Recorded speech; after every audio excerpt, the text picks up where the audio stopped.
Bonjour à tous et bienvenue dans un nouvel épisode de Sissi la Soso. J'espère que vous allez bien.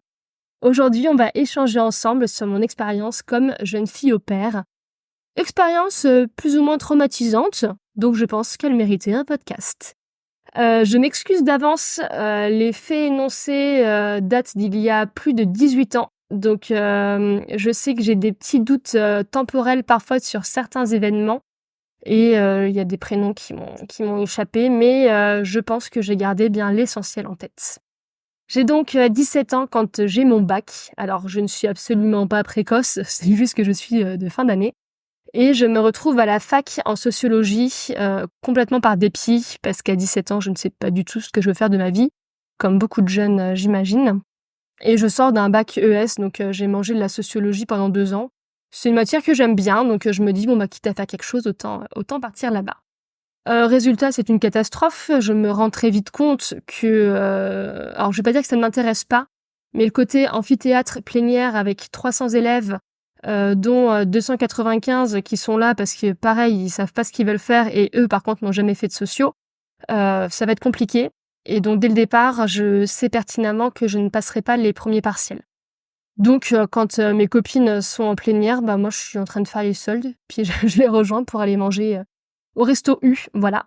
Par contre, la bonne chose, c'est que je copine avec une nana ultra intéressante qui est un peu plus vieille que moi et qui, elle, revient d'une année en Nouvelle-Zélande où elle était sur un espèce de programme d'échange scolaire.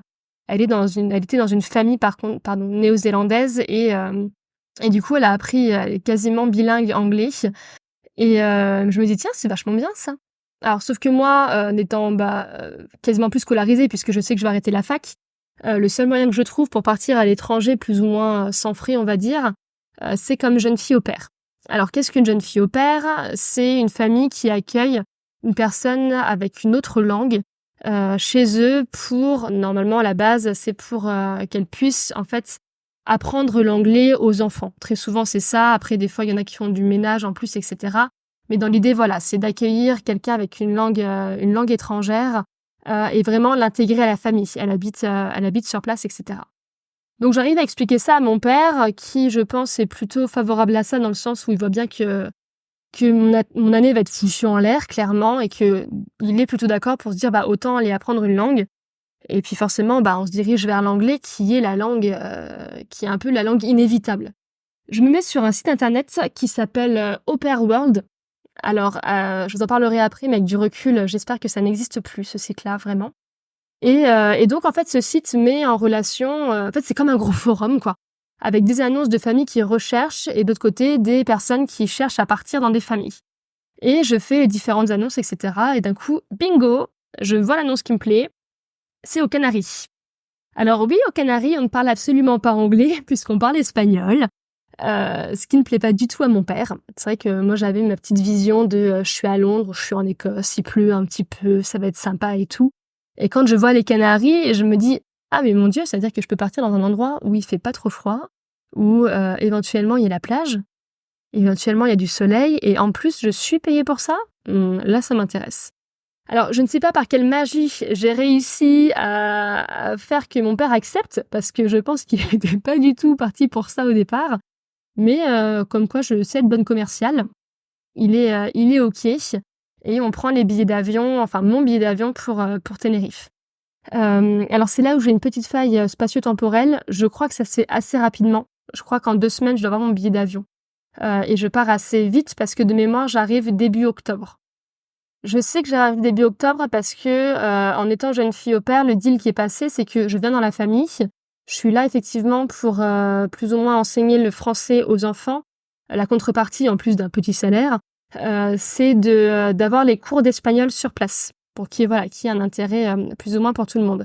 Sauf qu'en arrivant au mois d'octobre, on me dit gentiment sur place que les cours ont déjà commencé, que la classe est pleine. Donc voilà, c'est pour ça que je me rappelle que c'est au mois d'octobre. Bref, je prends mon billet d'avion, mon père me dépose à Luxembourg, et là, quand je le vois partir, je me dis « Waouh, ça y est, en vrai, t'es toute seule ». Alors, pour remettre dans le contexte, on doit être en 2004 ou 2005, je sais plus exactement.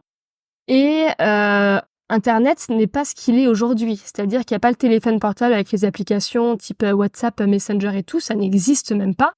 Je me rappelle que chez mon père, on a Wanadu avec un modem.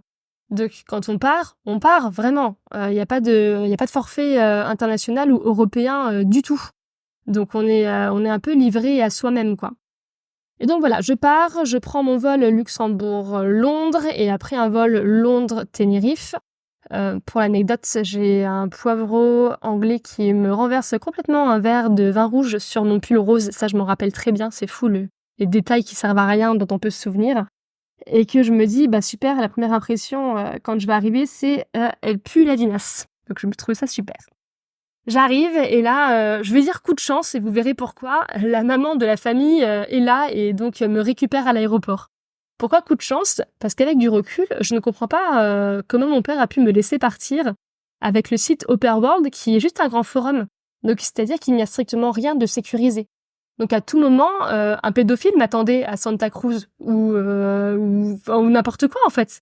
Je me dis finalement j'ai presque eu de la chance d'avoir la bonne personne en face parce qu'il aurait pu m'arriver des bricoles quoi. Clairement, on était dans un autre pays, plus personne ne sait rien. Enfin voilà, je pense que le fait divers aurait pu arriver très très vite. C'est pour ça que je suis pas certaine que des sites pareils existent encore aujourd'hui.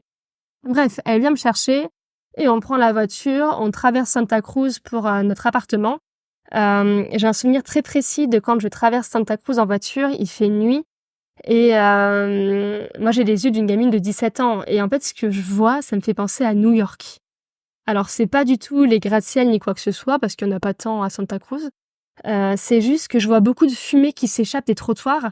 Et j'ai l'impression que ça fait comme avec le métro à New York. Alors, je suis jamais allée, c'est dans les films. Mais voilà, toute cette fumée qui s'évapore, qui s'échappe en tout cas des bouches d'égout. Et je me rends compte le lendemain, en fait, que ça n'a strictement rien à voir.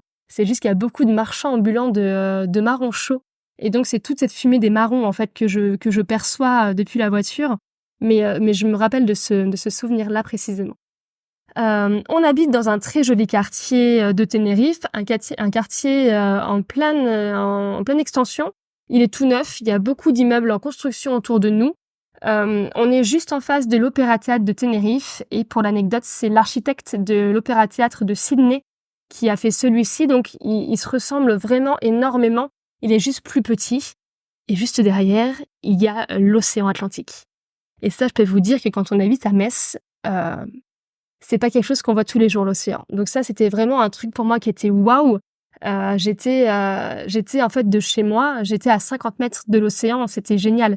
Et puis en Espagne, il faut savoir que vous avez quasiment toujours une promenade entre l'océan ou la mer et la ville. Donc il y a une grande balade piétonnière pour les vélos, etc. Et ça, c'est vraiment quelque chose qui est très très chouette là-bas. Je vais vous expliquer un peu dans quelle famille je tombe. Donc on est sur les deux parents. Alors, ce qui est très rigolo et que je ne connaissais pas à l'époque et qui est surprenant pour nous les Français, c'est que la famille est composée d'une petite fille qui s'appelle Constanza, d'une maman qui s'appelle Constanza et d'une grand-mère qui s'appelle Constanza. Et alors ça, pour moi, c'est extrêmement particulier parce que les premières fois quand on me demande où est Constanza, je ne sais pas de laquelle on me parle. Donc à chaque fois, je suis là, mais laquelle? La petite, la moyenne, la vieille? Donc après, on a des petits surnoms. La petite, c'était la Niña pour dire l'enfant. La grand-mère, c'était la abuela, mais sur le coup, au départ, c'est super particulier, quoi. Et en fait, c'est souvent les familles aristos, en fait, espagnoles, les familles très riches, où il est de coutume de donner le même prénom que la maman, etc., de génération en génération. Donc bref, la maman, Constanza, elle travaille au Parlement des Canaries, plutôt très bon poste. Le papa, il est PDG d'une boîte qui est cotée en bourse, extrêmement bon poste. Les enfants, on a donc Constanza qui a 8 ans, qui est à l'école primaire, et après on a Alejandro qui a 11 ou 12 ans, qui lui est au collège. Et pour parfaire ce petit schéma familial, nous avons en plus, je crois me souvenir que c'était Isabella son prénom, une personne merveilleuse qui en fait était là du lundi au vendredi pour s'occuper du ménage, pour s'occuper de nous faire les repas, etc. C'était la domestique, voilà. La seule différence, c'est qu'elle habitait pas à la maison. Donc moi, ma chambre, c'est le bureau qui, finalement, on va mettre un canapé lit qui se déplie, où j'ai le bureau avec l'ordinateur, mais pas Internet, puisqu'on est dans un nouvel quartier en essor et qu'il n'y a pas Internet. et une petite bibliothèque. Et après, on a voilà tout l'appartement, les enfants ont leur chambre. Je me rappelle qu'il y a un très joli séjour et puis la cuisine où on est tout le temps avec Isabella en train de faire les repas, etc. Donc le cadre est pas dégueu. On est sur des gens clairement qui ont de l'argent. Maintenant, je me rappelle me faire la réflexion que l'appartement est pas super grand. Mais en même temps, vu où il est situé, il a quand même dû coûter une blinde. Mais c'est juste que moi, je viens de la campagne et que mon papa avait une très grande maison. Alors pas forcément en bon état, mais on avait des très grands espaces. Du coup, je me rappelle que l'appartement là-bas, je m'étais dit, oh, il est pas si grand que ça, quoi. Bref, donc voilà. Donc moi, les missions que je vais avoir, en fait, c'est d'emmener le matin les enfants à l'école, enfin, gérer le petit-déj, les enfants les emmener à l'école le matin, aller les récupérer avant midi. On mange tous les 4 avec Isabella et les enfants, et après je les ramène à l'école, je reviens les chercher, et après on fait les devoirs ensemble. En soi, j'ai plutôt de la chance, parce que je sais qu'il y avait d'autres jeunes filles au pair qui faisaient le ménage, voilà, qu'il y avait d'autres missions en plus, qui faisaient à manger, etc. Alors heureusement pour moi que je n'avais pas à faire à manger et que Isabella était là, puisqu'à 36 ans, je suis déjà pas un cordon bleu, donc imaginez un petit peu à 17 ans. Voilà. Donc voilà, mes missions c'est ça. À côté de ça, moi j'étais censée donc faire des cours d'espagnol. Comme je l'ai énoncé juste avant, la problématique est que j'arrive un peu la dernière dans les jeunes filles au pair, donc la classe est pleine. Je fais des pieds et des mains quand même pour rencontrer le professeur parce que je me dis que je peux le faire changer d'avis. Je me rappelle me rendre à l'école. On discute un petit moment et où il me dit à la fin, en fait Sophie, le problème c'est que tu parles déjà bien espagnol. En même temps, c'est vrai qu'on venait de parler une demi-heure. Alors, je parlais pas couramment, mais c'est vrai que j'avais déjà un bon niveau à l'école. Pourquoi, je ne sais pas, mais c'est une langue qui m'avait toujours plu. Et il m'a dit, t'as pas besoin des cours là. Les gens qui sont là, c'est vraiment des gens qui débutent. Et je lui avais dit oui, d'accord. Mais je veux rencontrer du monde.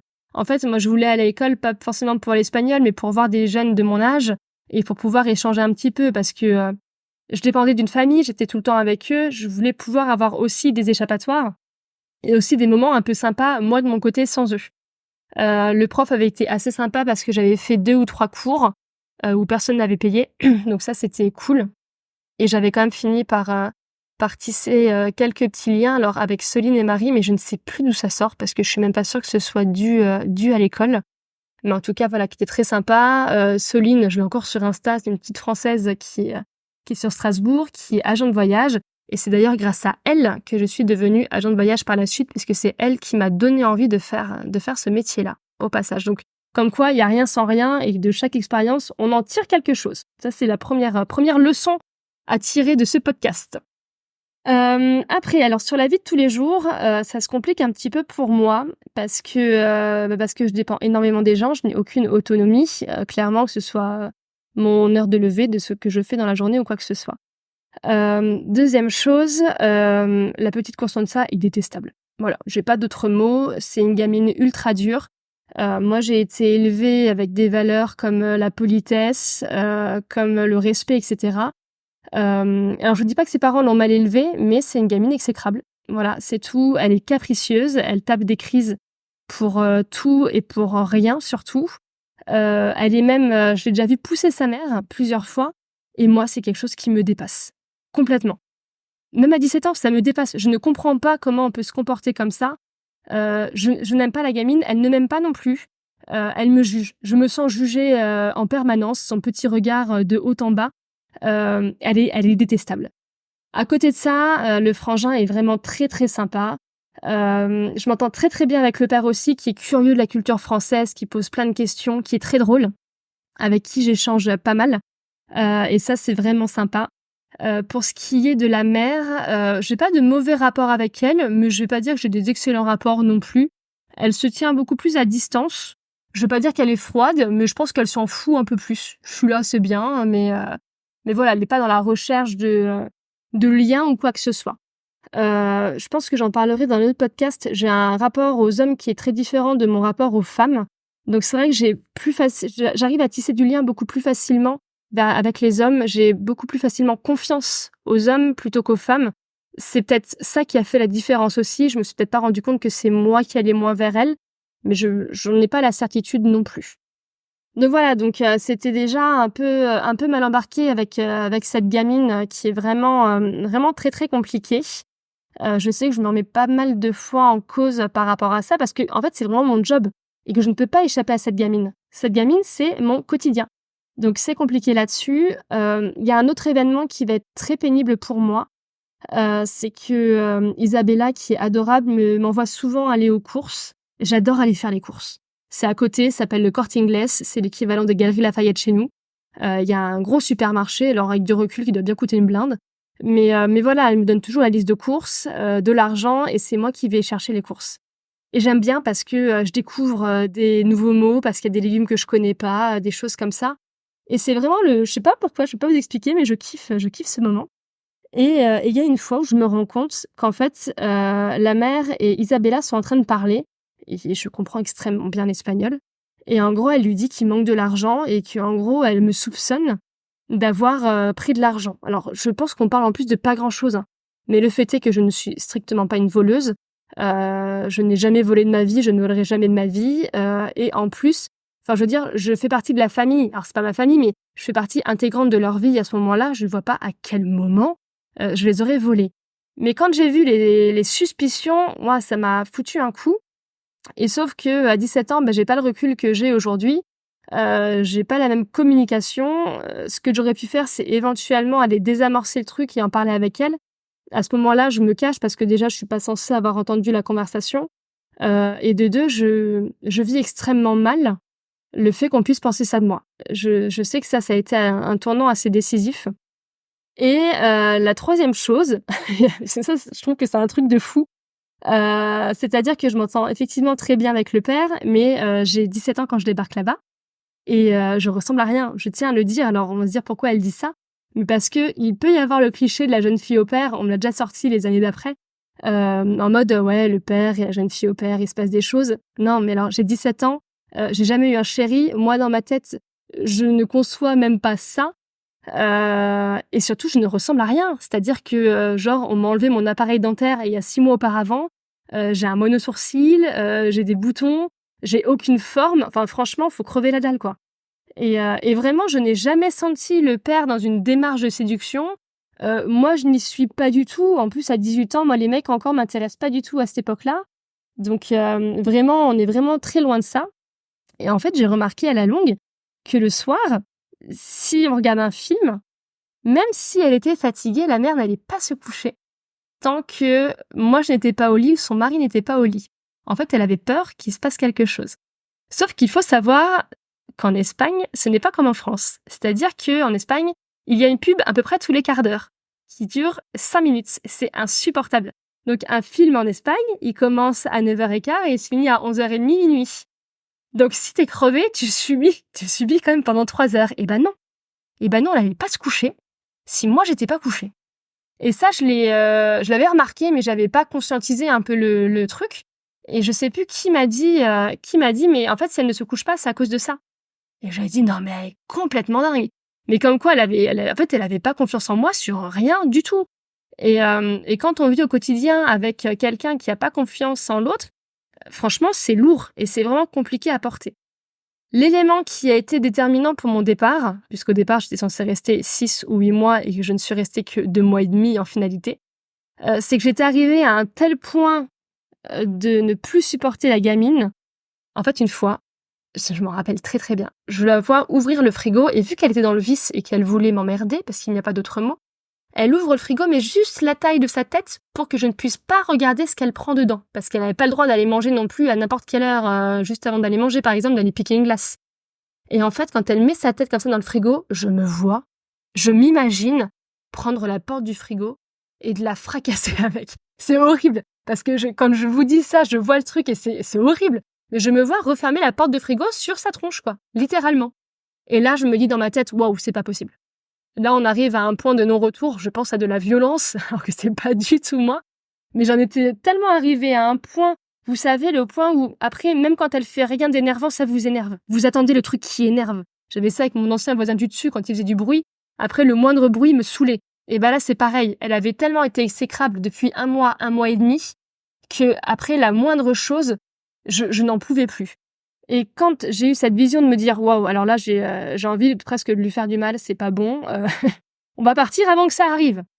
Et donc là, voilà, j'ai dit à la mère, bon on va arrêter là. Alors je sais plus comment je l'ai dit parce que je pense que ça a été beaucoup plus dur que ça parce que fallait un peu de courage et que j'en manquais terriblement à mon avis. Mais je voulais mettre fin à mon calvaire parce que vraiment je vivais extrêmement mal l'expérience. Je rappelle que j'ai pas du tout accès à mes copines, hein, du tout. J'ai un peu ma sœur au téléphone mais qui explose son forfait de téléphone clairement. Mon père, quand je lui dis que ça se passe pas bien, il pète littéralement un câble. Et je lui en veux pas parce que c'est moi qui l'ai tanné pour partir et maintenant je suis en train de pleurer pour revenir. Donc voilà, je dis que je veux partir, qu'en fait j'aime pas et que je veux rentrer chez moi et qu'en fait je suis trop jeune et que je m'attendais à quelque chose et c'est pas ce à quoi je m'attendais, que j'ai pas la maturité et que je veux rentrer chez moi. Donc la mère me dit d'accord. En gros la mère me dit même je crois un truc du genre oui bah je pense que t'as raison, c'est pas fait pour toi. Et je lui en veux pas du tout parce que alors à contrario, j'ai vécu une très mauvaise expérience, mais maintenant je me rends compte que j'ai pas du tout été la jeune fille au pair idéale non plus. C'est-à-dire que je suis quand même là à la base pour leur apprendre le français. Je passe mon temps à parler espagnol, ce qui est pas terrible pour eux. Un autre truc, mais se fou rire maintenant avec du recul. Une fois, je fais les devoirs avec la petite et elle me demande de lui corriger un exercice et dans l'exercice, elle doit écrire le mot danse ou danser, je sais plus. Et sauf que moi, à ce moment-là, je passe tellement de temps à parler espagnol et à parler un peu d'anglais avec d'autres gens qui parlent pas espagnol mais qui parlent pas français non plus, que j'ai juste toutes les langues qui se mélangent dans ma tête. Et en fait, je lui fais écrire danse avec un C, dance.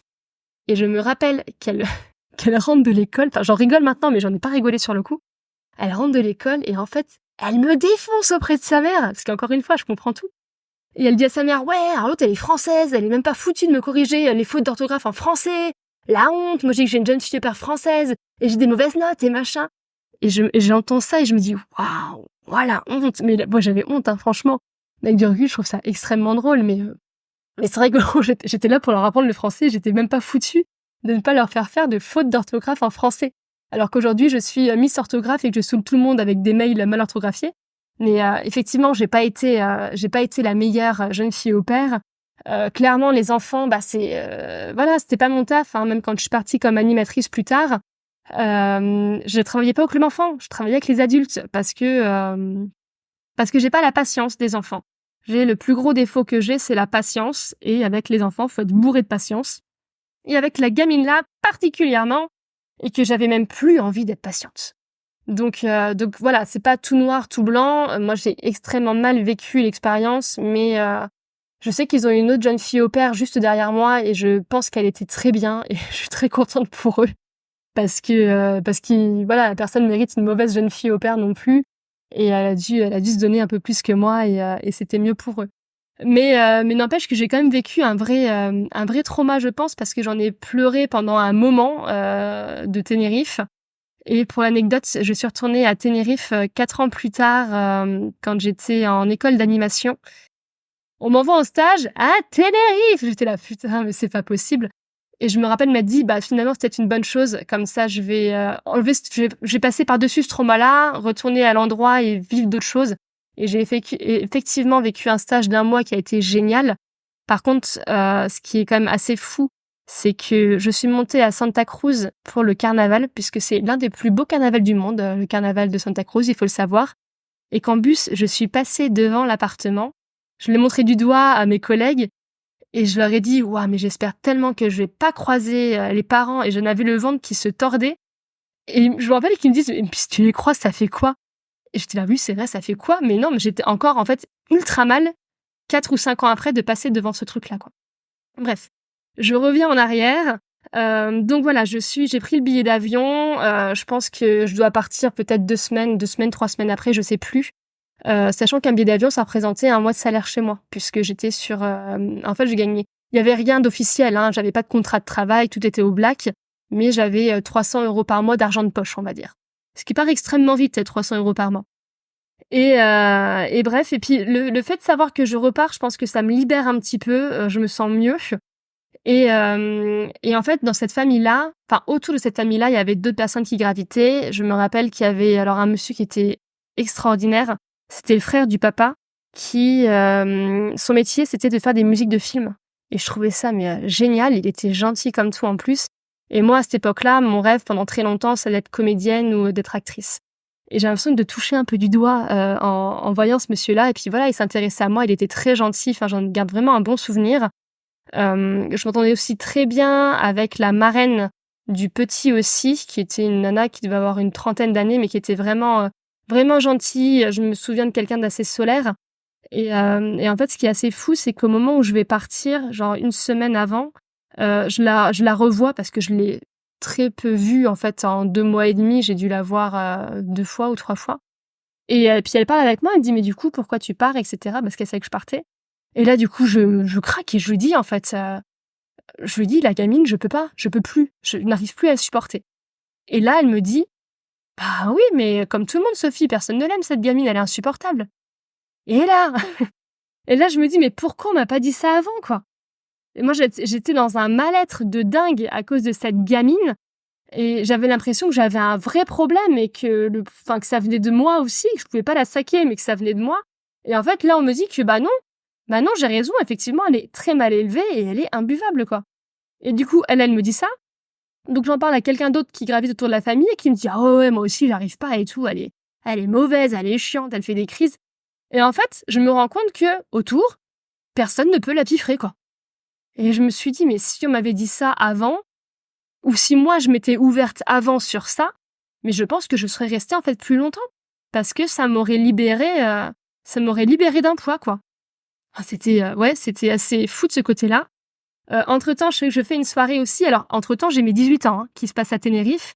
Alors très très bon moment, mais 18 ans à Tenerife puisque en général quand on a 18 ans, on fait une méga fiesta avec ses potes et tout. Moi je le fais dans la famille. Alors ils sont quand même gentils parce que j'ai eu un cadeau. La mère m'a traînée chez Zara et j'ai eu le droit à un soupul rouge qui gratte.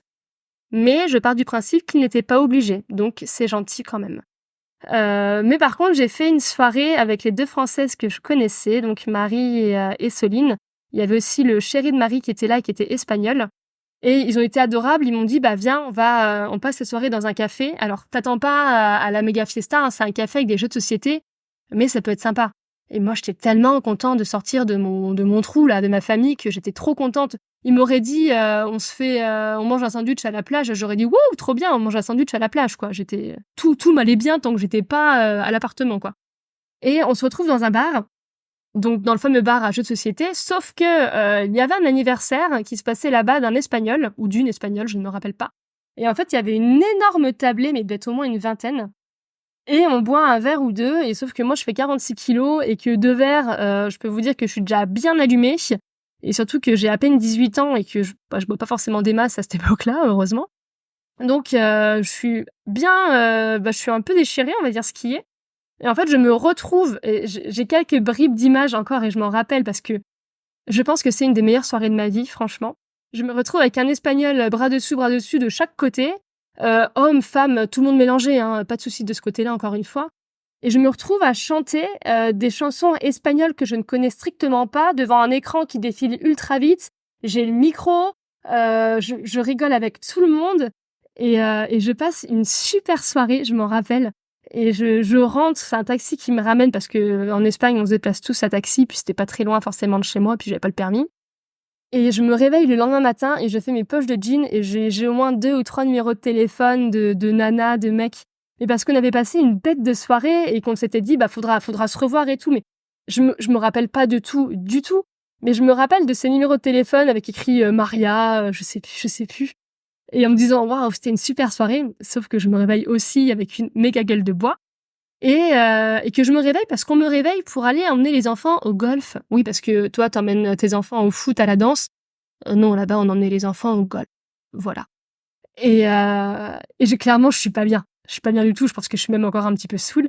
Et je me rappelle que les parents me posent la question de me dire, mais tu as bu hier soir? Et je me rappelle leur dire, mais non, pas du tout. Pas bien de mentir, mais j'assumais pas du tout. Et en fait, je les amène à la navette du golf.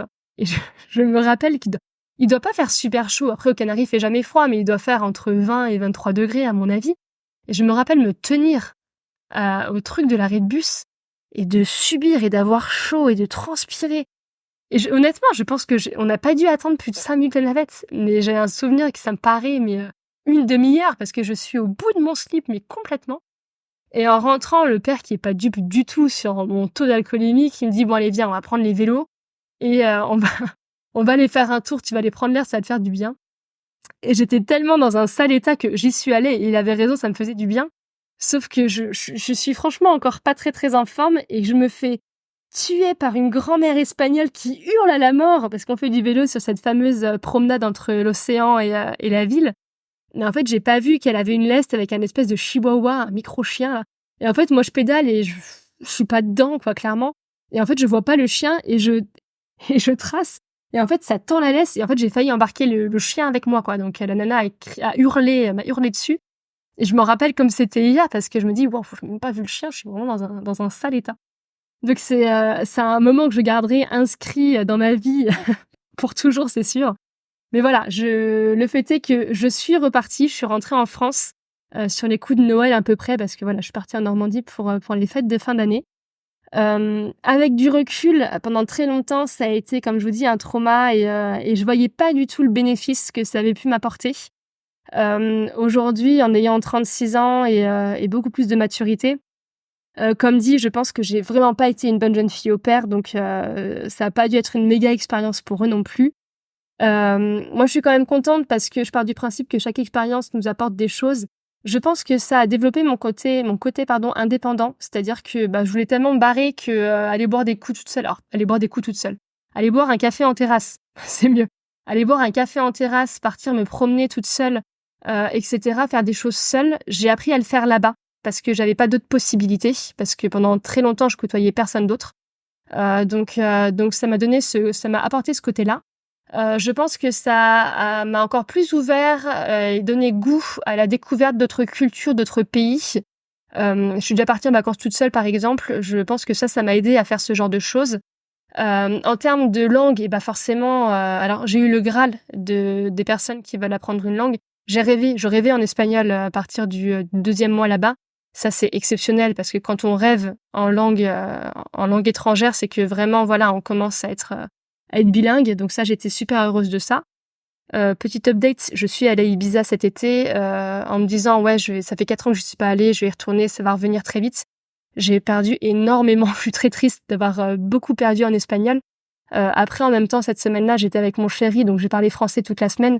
Peut-être que si j'étais partie toute seule et que du coup j'étais forcée à parler tout le temps espagnol, j'aurais repris un bon niveau. Mais là, je l'ai quand même bien perdu et je suis un petit peu triste de ça. Mais en tout cas, voilà, ça n'a pas été que une mauvaise expérience. Sur le coup, ça a été une mauvaise expérience. Avec du recul, si c'était à refaire, je referais. Alors forcément différemment, mais je referais quand même. Et j'encourage les gens, les jeunes. Alors 17 ans, c'est un petit peu jeune quand même, je pense. Mais si la personne a la fibre avec les enfants, etc., ça peut quand même être une pure expérience. Je sais que j'ai rencontré une nana là-bas qui, elle, faisait ça depuis 5 ans et elle faisait le tour du monde. Et je me rappelle qu'elle devait partir en Asie l'année d'après, puisqu'elle avait déjà prévu ces trucs. Et elle avait déjà trouvé une famille là-bas qui l'apprenait la rentrée scolaire d'après. C'était pas en Chine, c'était pas à Taïwan, c'était à Singapour, je crois. Et je trouve que ça peut être un moyen génial de voyager sans dépenser d'argent en fait et même en gagnant. Donc les gens qui ont cette fibre-là et qui font quelque chose qui est encadré encore une fois avec un vrai contrat de travail, ça peut être en tout cas une super expérience. Moi je voulais partager la mienne parce que je trouve qu'elle est drôle. Il y a quand même des choses un peu folles, mais ça c'est ma vie en général. Je pense que c'est ce qui m'a permis aussi de partir après comme animatrice à l'étranger, etc. Alors quand j'avais dit à mon père, je me rappelle, je veux partir comme animatrice à l'étranger, il m'avait dit non mais t'as vu ce que t'as fait à Tenerife et tu veux partir à l'étranger? Je pense que c'était ça sa première réaction. Et finalement j'ai adoré et aujourd'hui j'adorerais pouvoir retravailler à l'étranger. Ça j'en ai déjà parlé. C'est vraiment quelque chose que j'aime, un peu le côté redémarrer à zéro dans une nouvelle ville, dans un nouveau pays. C'est ce que j'ai fait aussi à Toulouse, alors que c'est juste une nouvelle ville, etc. Mais c'est quelque chose que j'aime vraiment beaucoup, s'approprier un nouvel endroit et se dire ça d'ici quelques mois c'est chez moi.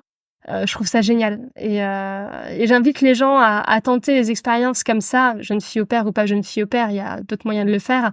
Mais je trouve que c'est une belle ouverture sur le monde et si vous avez la possibilité de le faire, n'hésitez pas en tout cas. Voilà, je vous fais un gros bisou et puis je vous dis à bientôt pour un prochain épisode. Salut, salut!